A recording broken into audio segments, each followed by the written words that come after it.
תוכנית הכדורסל של רדיו כל נס ציונה, צעד וחצי עם מתן בן עוז.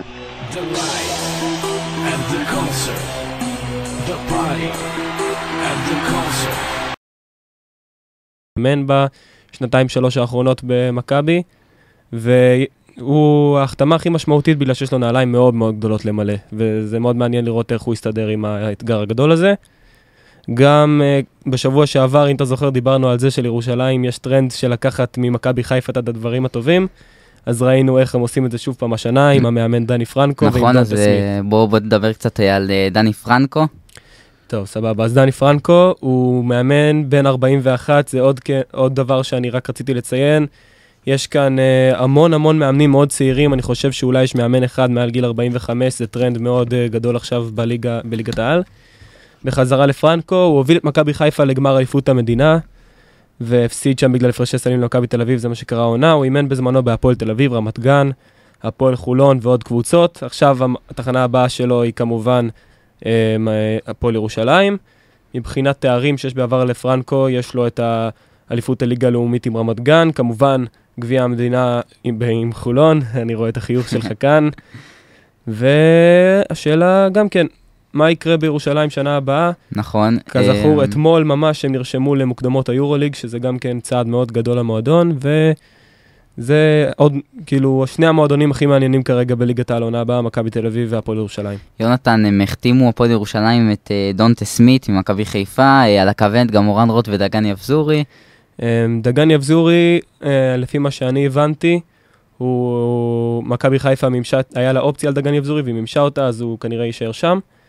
מורן רוט זו עוד שאלה שצריך לראות מה קורה, גם כן העתיד שלו עוד לא ברור. באופן כללי אני חושב שהסגל של ירושלים ברובו ב-60-70% יישאר כמו בעונה הקודמת, היה להם סגל טוב.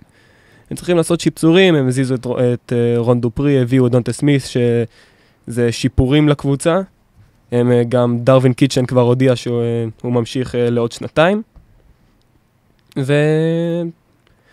בסופו של דבר הייתה להם קבוצה מאוד טובה השנה, שקצת לא הלך להם בפלייאוף, גם בגלל פציעות שזה אין מה לעשות, זה המשחק, וגם בגלל שעברה על הקבוצה תקופה רעה, ואני חושב שהשנה הם יצליחו יותר.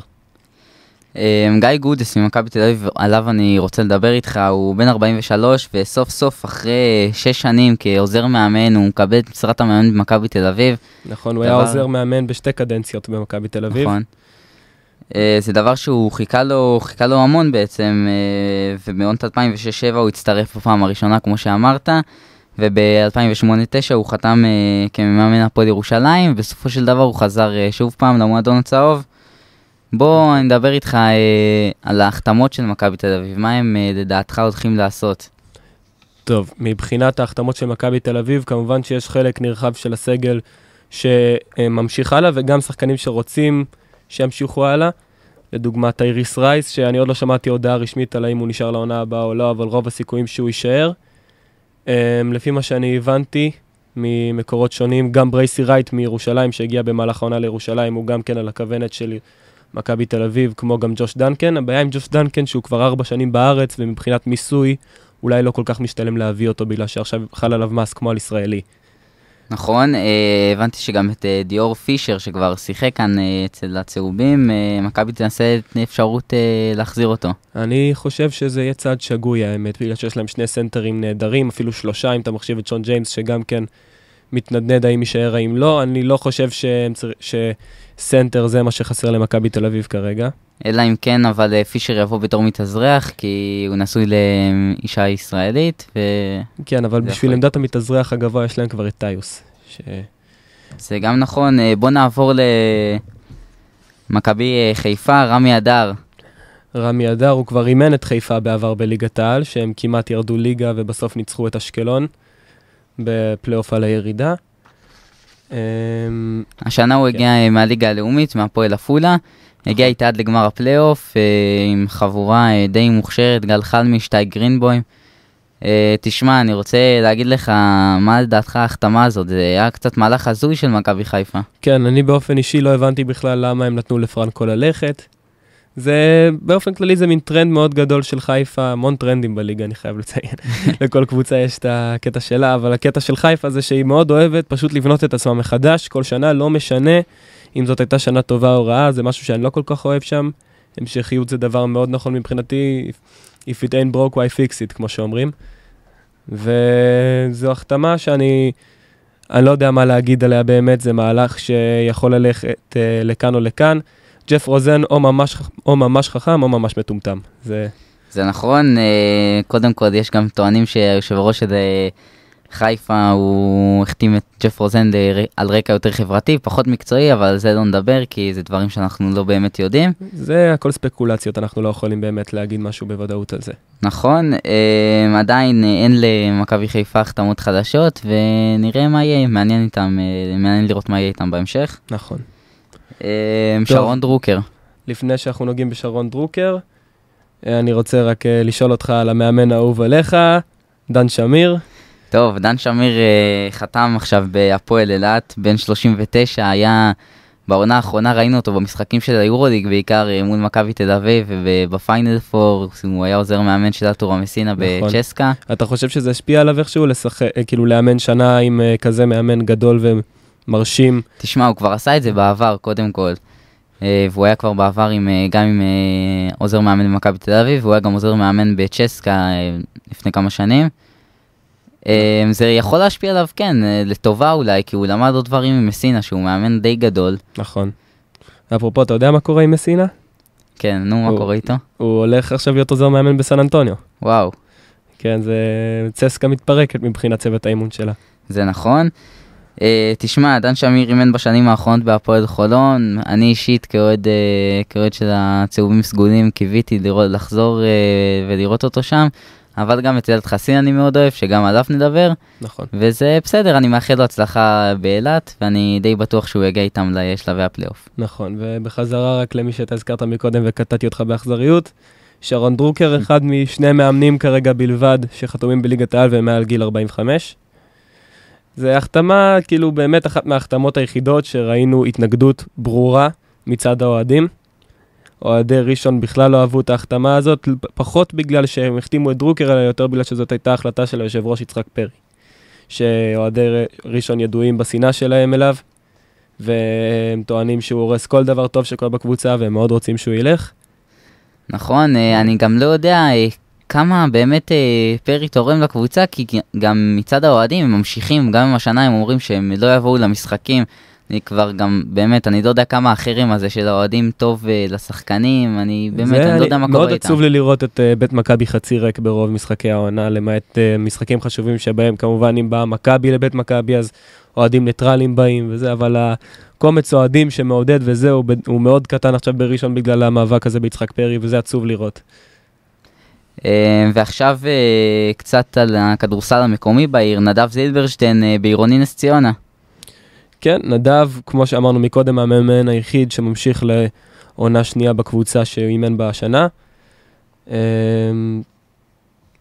כאילו, אנחנו כבר מכירים את נדב זילברשטיין, הוא מאמן מאוד אמוציונלי, מאוד אנרגטי, אני אישית חושב שהוא יכול לנסות יותר לשתף שחקנים צעירים, אבל זה רק מה שאני מרגיש, כמובן שבקבוצה כל כך קטנה כמו עירוני נס ציונה יש פחות אינטרס של לשתף שחקנים צעירים לעתיד, אלא יותר לנסות לתקוע יתד בליגת העל. נכון.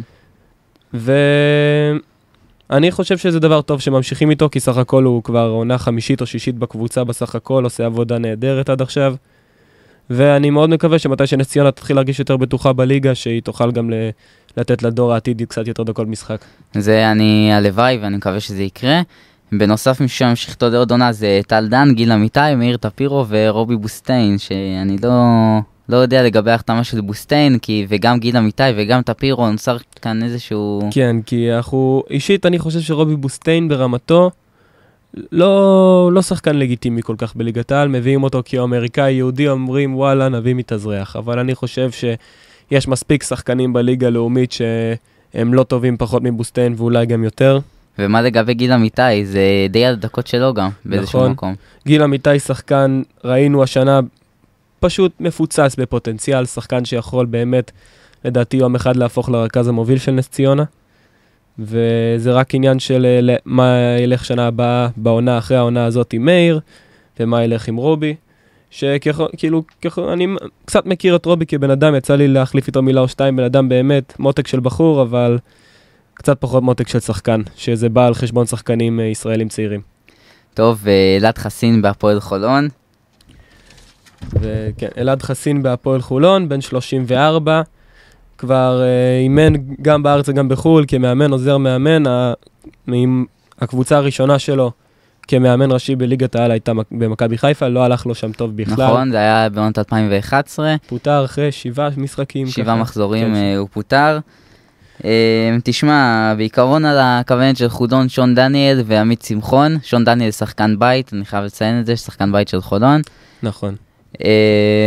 בעיקרון בקבוצה גם חתומים נועם מטלון, ששיחק בעונה שעברה, נאור שרון, יחזקאל סקוורר,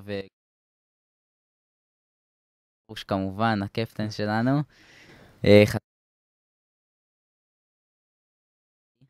אז בסופו של דבר, מה שאתה אומר, הסגל הישראלי ממשיך כמעט בשלמותו, עם שיפצורים קטנים. נכון. שזה יפה לראות, אבל חולון היא לא קבוצה שידועה בישראלים עם שם גדול, שם שכולם מכירים, ועדיין נותנים תפוקה ועושים עבודה טובה. בסך הכל, חולון מבחינת ישראלים זה קבוצה שכיף לראות, כי בדיוק מה שאמרתי מקודם, קבוצה שבה הישראלים הפחות מוכרים מקבלים הזדמנות.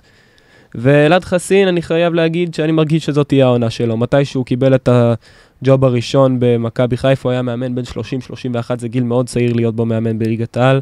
הוא היה גם יחסית חסר ניסיון. עכשיו שהיה לו כמה שנים להיות עוזר מאמן, עוד קצת להשתפשף, אני חושב שזה באמת עשה לו טוב.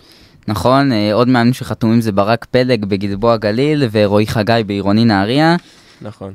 אני רוצה לדבר איתך, אבל קצת על חוץ לארץ, על ה-NBA. דיוויד בלאט חתם בקליבלנד קוולירס. דיוויד בלאט, כן, שמעתי עליו פעם. תשמע, זה הופך למאמן האירופי הראשון בהיסטוריה של ה-NBA. כן, למרות שאני חייב לציין ששם לא רואים אותו כמאמן אירופאי. בסופו של דבר, צריך לזכור, נולד בארצות הברית, גדל שם, שיחק שם בקולג'ים, הם רואים אותו כבן אבוד שחזר הביתה. אוקיי, מעניין מה הוא חושב על זה, ומעניין מה הוא יגיד. תשמע, בלאט סיכם עם הנהלת הקוולירס ל3 שנים ואופציה לעונה נוספת, תמורת שכר די נאה של $20 מיליון ברוטו. כן, זה גם שכר די גדול למאמנים באופן כללי ב-NBA, זה לא רק במונחים ישראלים או אירופאים. גם העוזר מאמן שלו, טיירון לו, שגם כן הוחתם עכשיו ביחד עם בלאט, הוא התחרה איתו על עמדת המאמן הראשי. הוא מקבל שכר של $1 מיליון ברוטו, שזה הופך אותו לאחד מעוזרי המאמן הכי יקרים בהיסטוריה של ה-NBA. וכן, האמת, הביקורות והתגובות להחתמה של בלאט מאוד חיוביות בארצות הברית. אנשים, אחרי ההצלחה שלו באולימפיאדה של 2012, שהוא זכה עם נבחרת רוסיה במדליית הארד, אנשים מכירים אותו שם, זה לא החתמה שבאה משום מקום לרוב האנשים, זה החתמה שהתקבלה בגלים מאוד חיוביים.